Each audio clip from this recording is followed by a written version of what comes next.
I look around, all these guys with long beards and vests walking around the parking lot, and I'm like, what is going on? And I looked, and there was all these bikes in the parking lot, and something just clicked.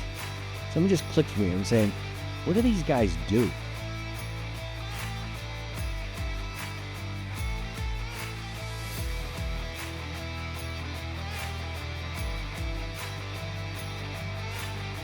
I want to thank you so much for coming by. Thanks for having today, me, man. and I'm super excited. This is the first episode, and we are still working on the name, but I think it's going to be Behind the Lens of Legends. Wow. I think that's going to be the name, and That's cool. Yeah. So I see you wearing the vest, Rolling Thunder, Mask 2, and I was wondering if you could kind of just give a little bit of a background as to like what is Rolling Thunder. Sure. So Rolling Thunder started out as a small group of Vietnam veterans that lived near DC and New Jersey, and they would sit around the coffee house and talk. And they started to realize that a lot of their friends that served with them over in Vietnam were either still there or missing in action. Mm-hmm. So either they were a prisoner of war or missing in action, and they felt the government needed to be accountable for that. And so they took it upon themselves to get together with their fellow veterans and the community that supported veterans, and they created a protest ride to go through the streets of DC and ended at the Capitol to meet with their governing people and demand accountability for the people that are still over in Vietnam. And as that grew, that became an annual event on Memorial Day weekend. As that grew, the people throughout the nation started to recognize, because they had loved ones that were missing in action or prisoners of war. And they started to realize that there were actually over 85,000 people still unaccounted for or last known as prisoner of war or missing in action. And so as of today, we have over 90 chapters all over the country, both veterans and non-veterans, both bike riders and non-bike riders. It's a community of people that all we do is want to help veterans and hold the government accountable for the fact that there are still over 85,000 missing in action or prisoner of war. So it started in the mid-'70s? Well, and it was actually, the ride started in the late 90s. So the ride started in the 90s, but Rolling Thunder started? In the late 70s. So how has Rolling Thunder been directly responsible for the retrieval of they have remains actually, or people? Yes, they have actually. We raise money and sponsored different organizations to send search parties, government agencies, and actually have created an entire division of the military that does retrieval. So we've repatriated quite a few. That's cool. Yeah. That's cool. So you mentioned that it's for military and for non-military. Are you a veteran yourself? I am, yes. I was in the U.S. Navy. U.S. Navy. When did you serve? 88 to 94. Cool. What kind of ships? It was an FFG. It was a fast frigate guided missiles. It was very cool. Nice. I was a supply corps officer on it.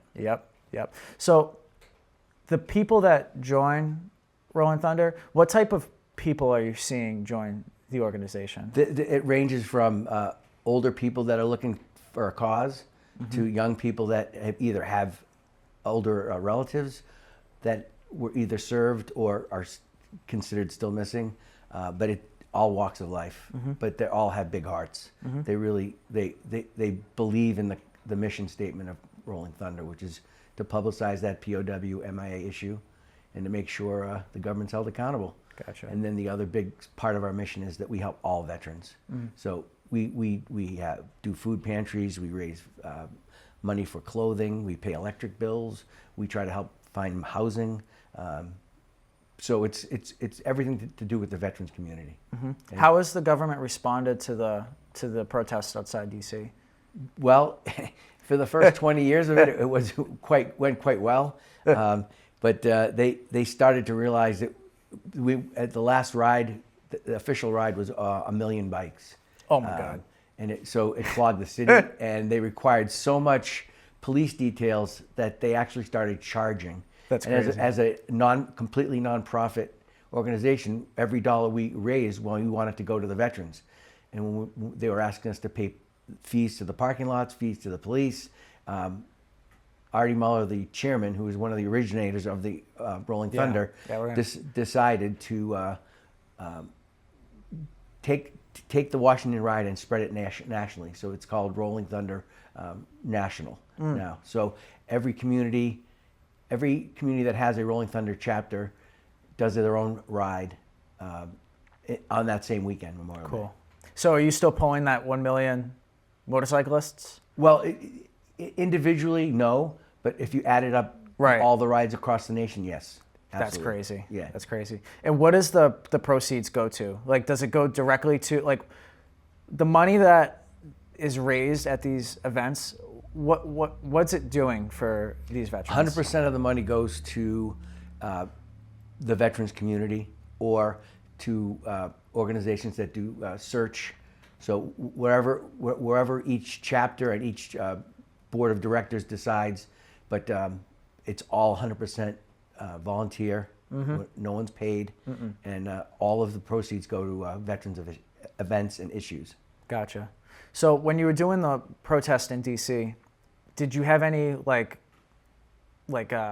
government official involvement? Like any people in government, anyone in the Senate, in the House, anybody really to participate? Yeah. No. Nothing? No, but that weekend was spent with conversations with our elected officials. That's cool. Yeah. That's cool. So it was sort of, it was at first welcomed, then expected, and then it kind of got to be cumbersome.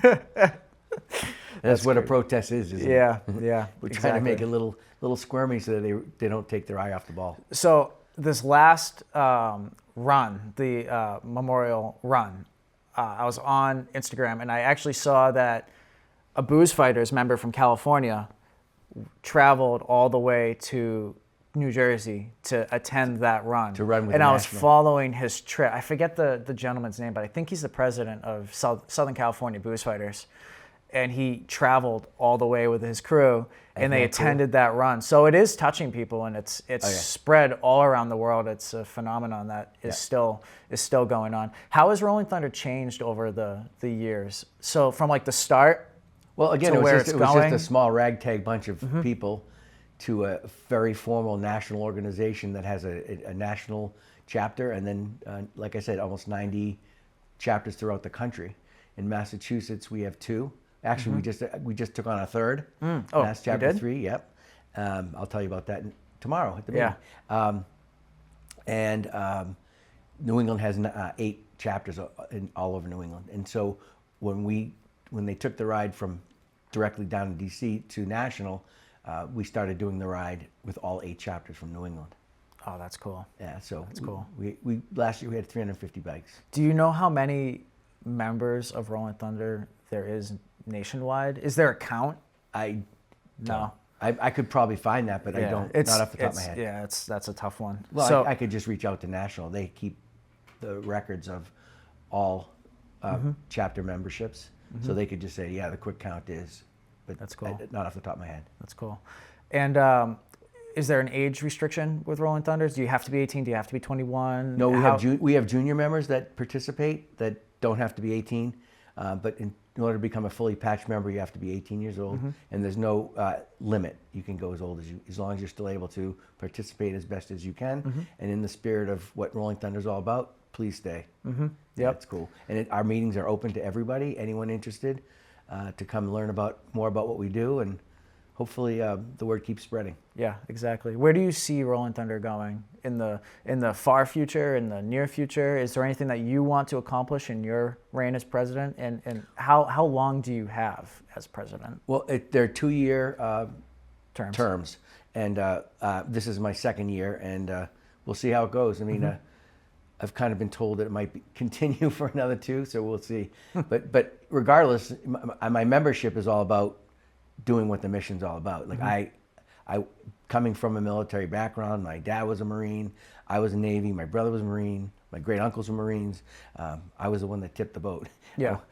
And I've always been part of that community, and I want to give back because I've been luckily very successful with my personal life in terms of comparing myself to what other people I've seen. So anything I can do to give back, both my time, my energy, my effort. Spiritually, it's just good for you. It's very Being healthy. able to help people is Very super healthy. super important, and it really can change your mood and the way you live your life. Yeah, to be honest I mean, with you. it's very uplifting. Yeah. Yeah.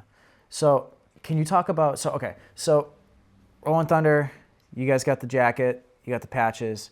It looks like a motorcycle club, but from what I understand, it's not. It's not. So can you describe the difference between Rolling Thunder and these traditional motorcycle clubs? Well, really, the fact that our membership is not limited to riders of bikes only is the main point. But also the hierarchy of a traditional motorcycle club is a lot more like gangsterish. Right.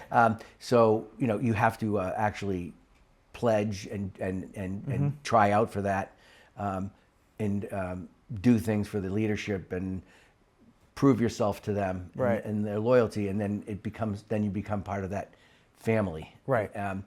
Our family is the way you prove yourself is you come to events and show that you care about what we care about, and that's all. Right. And there's no, I mean, yes, we still run with a chain of command, but much less formal. It's not as formal as the club life. Is each chapter in Rolling Thunder autonomous, or do you guys have like a top-down command structure? How does that work? Yeah, each chapter has their own board of directors, president, vice president, what they call the E-board, and then the general membership. And Right. everything from the chapter, as far as money spending for veterans, gets approved by the board, and then the chapter votes on it. We vote on everything as a chapter.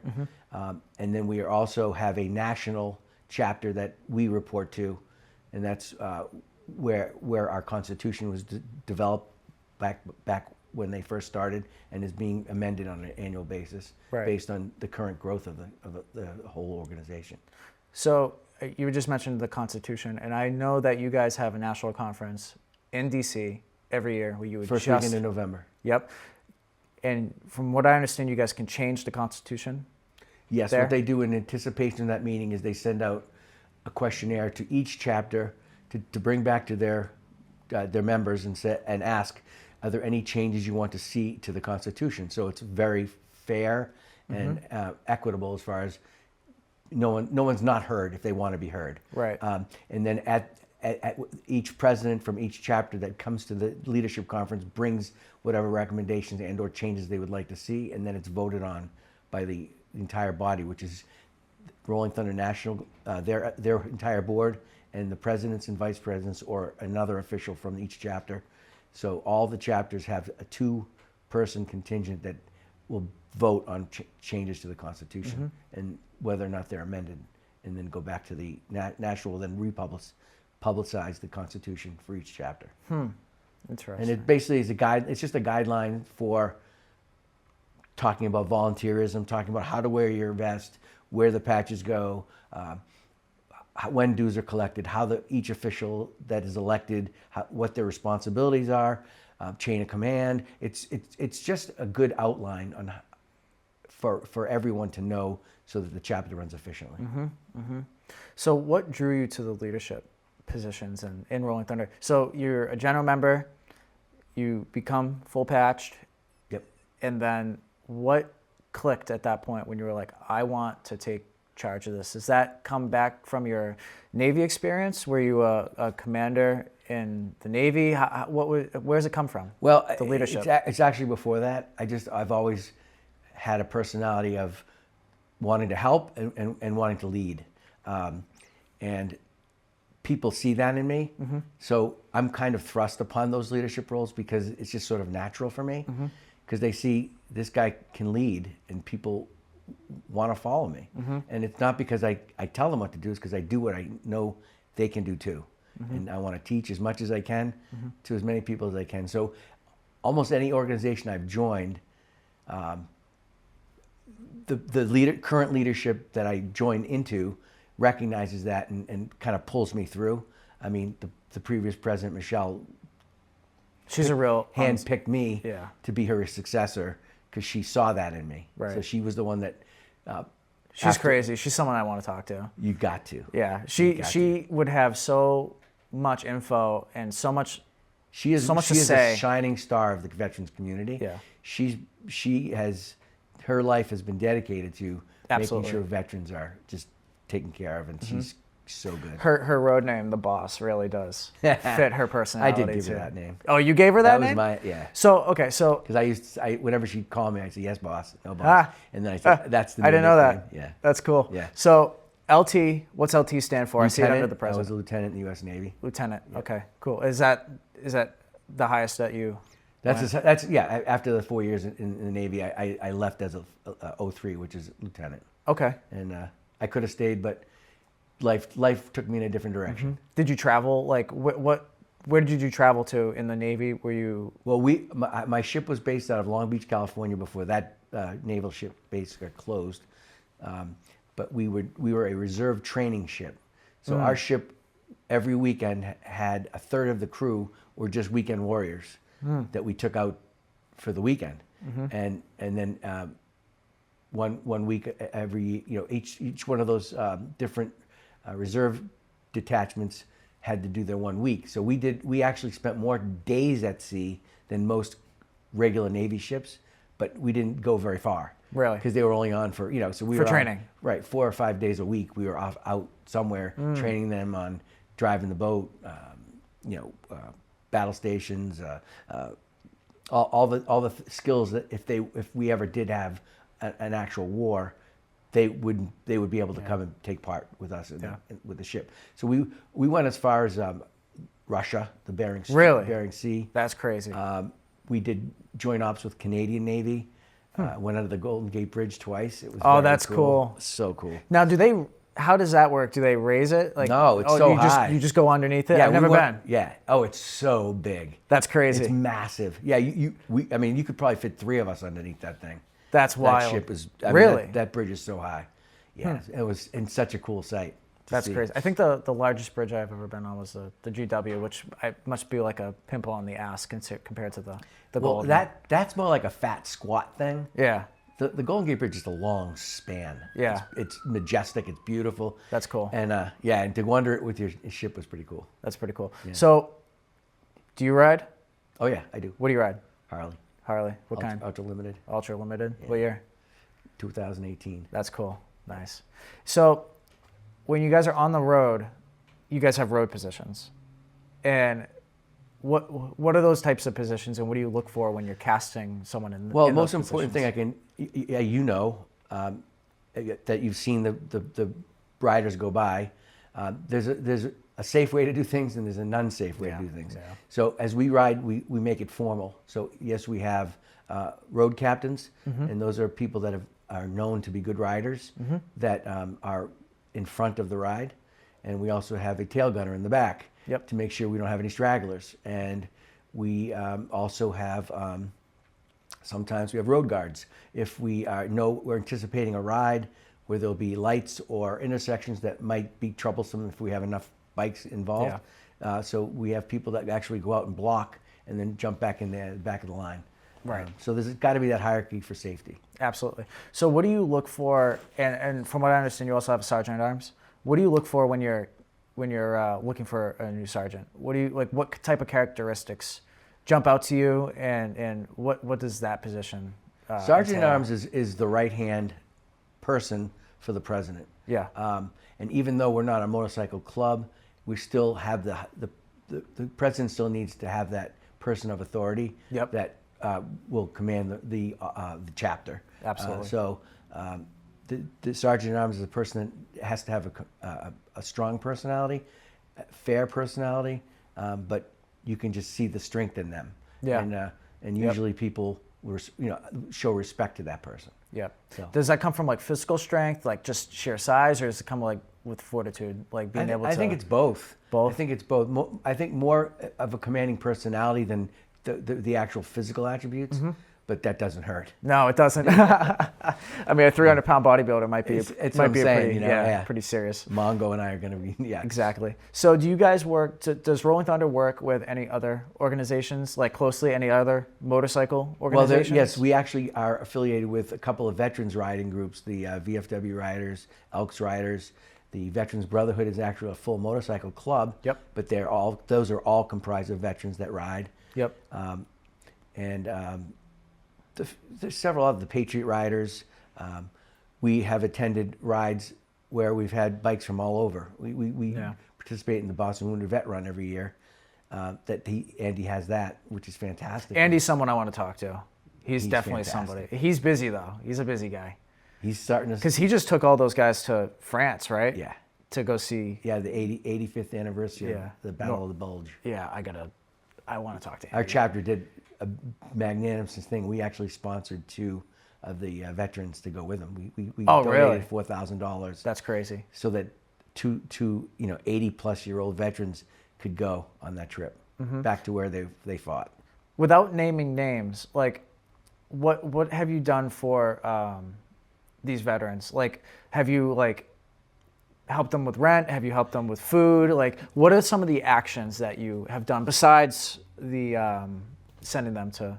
Well, that was just a one-off because this was a unique experience. Right, totally. So our day-to-day events, every month we meet and we vote on things like clothing for vets in either a homeless situation and or in a veteran's home, so that they have warm clothes for the winter. We do a breakfast almost every year for the kids, Santa breakfast, where we actually have kids of veterans in need come and get toys and get to see Santa and get a free breakfast.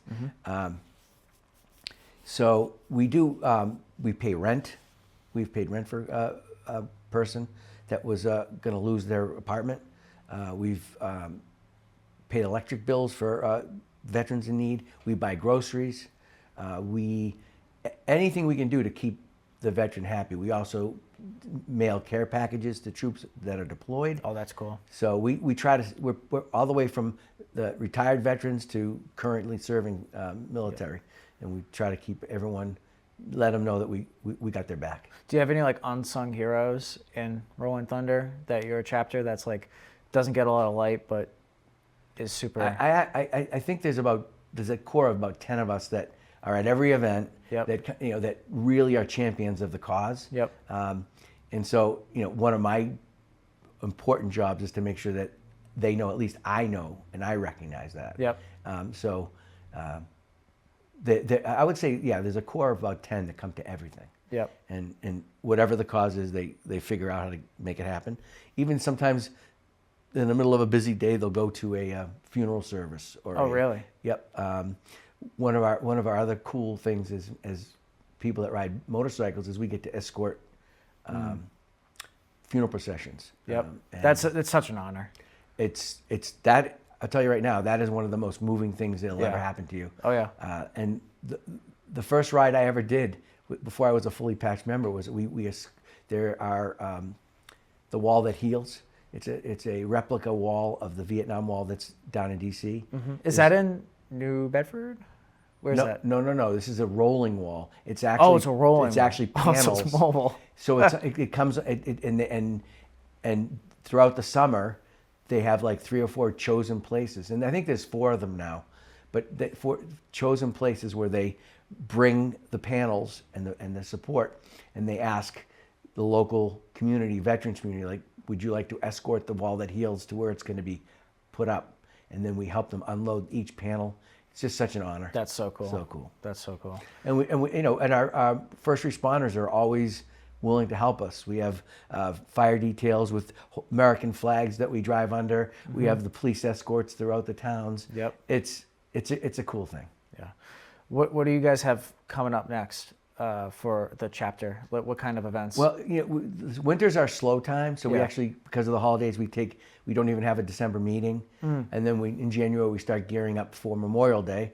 But our biggest fundraiser is the Mardi Gras event, and it's going to be March 8th, and we're currently looking at the Elks in Taunton, but we're not sure yet if that's the final resting home. Yeah. But we usually have about 200 people. And it's our biggest fundraiser. We have raffles and door prizes, and then we all chapter members volunteer and cook up a storm of Cajun style food, and it's really a good take. And we have a live band. It's our biggest event, and we have people from chapters all over New England and non-members coming to visit with us and spend time with us on that night. Yeah. It's a good time. So kind of going a couple steps backwards, can you talk about what drew you? How did you hear about Rolling Thunder? And what was your initial experience like? And obviously you liked it, becoming the leader. And, yeah, I love it. So can you talk about like what that process was like? And, Sure. And how to become a full patch member? Sure. So what happened with me was when I'm not wearing my cape, my vest, my day job is I'm an outside salesman for a construction style company, plumbing and heating supplies. And one of my really good customers one day said, "Hey, I want you to come up to southern New Hampshire. My brother's organization puts on a really cool golf tournament." And I said, "Okay." I didn't know anything about Rolling Thunder. I just was going up to a golf tournament with a plumber. I mean, it's like from the mundane to the sublime. So it's a motley crew. I showed up, you know, and I had been on golf course before. It's usually very formal and kind of stuck up, and you know, and I look around, all these guys with long beards and vests walking around the parking lot, and I'm like, what is going on? And I looked, and there was all these bikes in the parking lot, and something just clicked. Something just clicked for me. I'm saying, what do these guys do? Yeah. So I went up to my buddy's brother, who's now currently the president of New Hampshire, Chapter 1, back then, and I said, what is this all about? Yeah. He said, man, anything we can do for veterans, that's what we do. This is our big fundraiser. We raise money. And they put on an event that just was, every hole had a story about a veteran. They had fun events on each hole. At one point, they actually had an AR that shot a golf ball. What? 400 yards. Yeah, it's crazy. And I left there with such a feeling of respect. Like, wow, you know, you can do really good things for veterans and look cool doing it. Yeah. I mean, it's badass. It's It is very cool. And This that's is what that drew me in. power. That power riding down the highway with the vest on. You know, you feel like you belong to something. Yeah, and it's a greater belonging cause. to a good cause, Yeah. a greater cause, and something that is It just fills you up with pride, Yeah. man. It really does, and you just sense of like, you know, awe. It's just, it's like you're part of a really cool thing. yeah.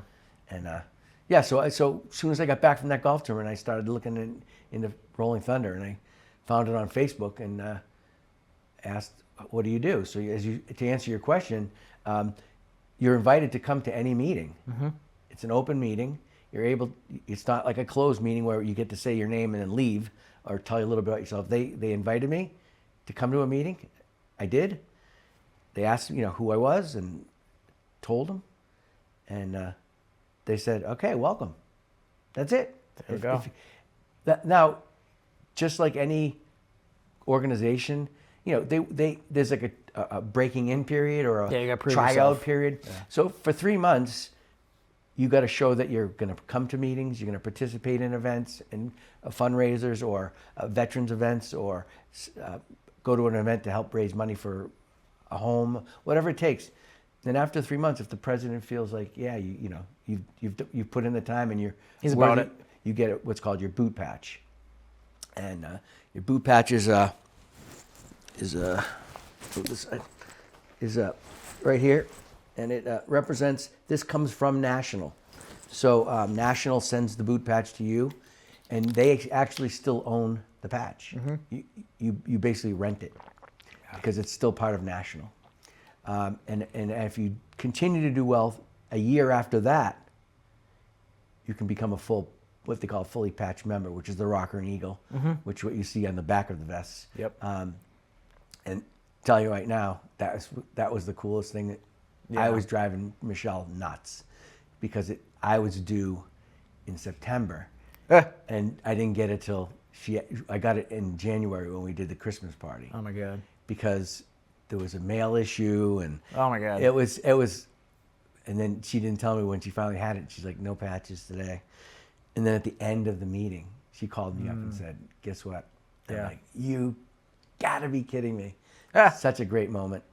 And I love when people under me get theirs. Like you were pretty stoked when you got yours. Yeah. It's like you said, it's just fills you with such pride that you're part of something really cool.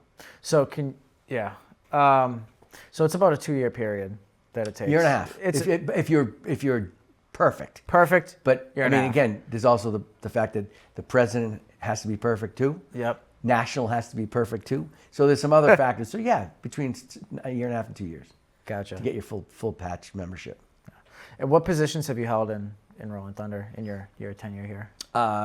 Road captain, treasurer, and now president. And now president. Yeah. Cool. And I think we pretty much covered most of it. Well, you had mentioned that you wanted to talk a little bit about Artie Muller. Oh yeah, Artie.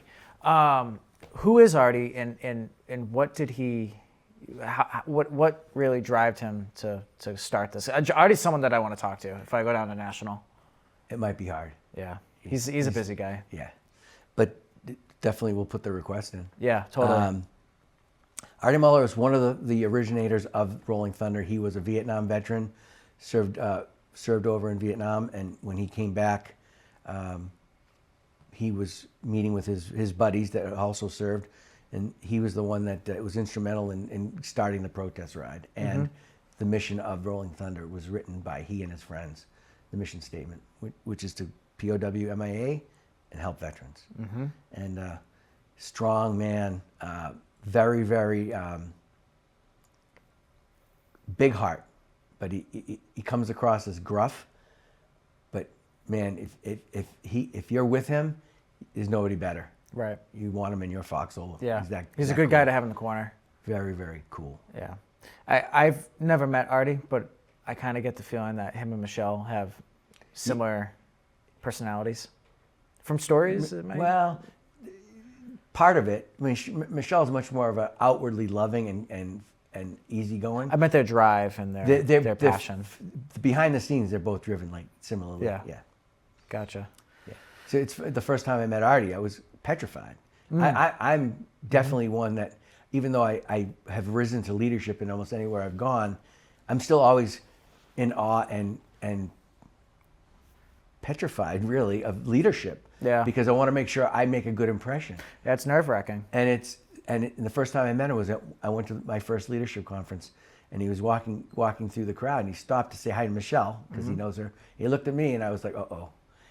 And I said, I'm LT from Mass Chapter 2. He's like, hey, buddy, how you doing? And he just cracked a big smile. That's cool. And from that point on, I was like, wow. So I've been going to meetings ever since. This is my fifth one. And this year he couldn't attend. He's having a little bit of a health issue. But hopefully he pulls through that, and then we'll see him again soon. Yeah, totally. And are there any, besides the Mardi Gras, besides the run, are there any other events going on, national-wide or just chapter-wide, that people can help? How can people donate or contact? Well, like I said, we usually do a Santa breakfast. We do a burgers and dogs event down in Rainham at Mucky's liquor store. Thank you, Mucky's. They give us all the donation proceeds from cans recycled, so we help raise money that way. We do the Boston Vet Run, but there's really not much externally that people could do to help. It's just we just go as a matter of being part of that ride, because we all pay our own admission fee that goes to the Wounded Vets of Boston. Yeah. So it's really, those are really our main events. There are events all year long. You guys are busy constantly. All year long, there's something going on. I mean, almost every weekend we could do something. Yeah. And we usually, like I said, usually like the 10 core people that are coming to most of those events. Yeah. Just the best thing to do is right now is Facebook. We're developing a new website. Hopefully that'll be out soon. But on Facebook, Rolling Thunder Mass Chapter 2. If you look that up, you'll see upcoming events. You'll see pictures from previous events. I recently, just last week, the Veterans Kitchen down in Fall River does their annual Thanksgiving luncheon for vets in need and their families. We served over 100 veterans. Just those are the kinds of things we do. Yeah, that's awesome. Well, Jim, I want to thank you so much for yeah. coming.